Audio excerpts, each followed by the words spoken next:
હું મતીરાળાથી અહીંયા દાખલ થયો હતો. છઠ્ઠા ધોરણમાં અમે બે ભેગા થયા.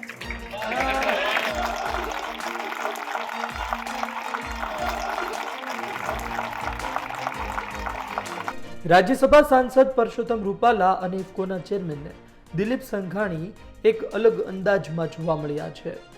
અમરેલીમાં સાંસદ સાંસ્કૃતિક સ્પર્ધાનું આયોજન કરવામાં આવ્યું હતું, જેમાં રાજ્યસભા સાંસદ પરસોત્તમ રૂપાલા અને દિલીપ સંઘાણી હાજર રહ્યા હતા. સ્ટેજ પરથી વક્તવ્ય આપતા પરસોત્તમ રૂપાલાએ તેમની અને દિલીપ સંઘાણીની મિત્રતાને યાદ કરી હતી. કહે છે કે અમે અહીં જ ભણતા હતા. સાંસદ સ્પર્ધા યોજાઈ ગઈ છે, પરંતુ હવે લોકસભાની પણ સ્પર્ધા યોજાશે. શું થશે? એના તો પરિણામો પણ જાહેર થઈ ચૂક્યા છે. વિપક્ષના નેતા ખરગેજીએ સંસદમાં એની વાતચીત કરતા કરતા હવે તો તમે 400 પાર જશો એમ બોલી ગયા છે. છઠ્ઠા ધોરણમાં 12 થી ચિતલથી અહીંયા દાખલ થયા. હું મતીરાળાથી અહીંયા દાખલ થયો હતો. છઠ્ઠા ધોરણમાં અમે બે ભેગા થયા.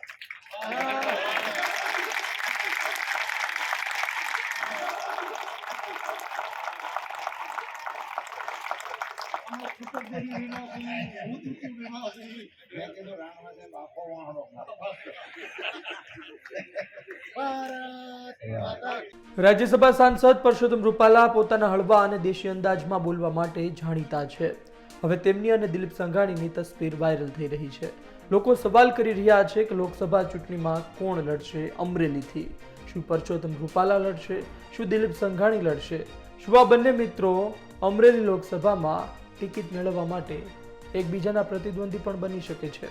આવા તમામ સવાલોની ચર્ચા થઈ રહી છે, પરંતુ જોવું રહ્યું આવનાર સમયમાં લોકસભા અમરેલી ભાજપમાંથી કોણ લડે છે.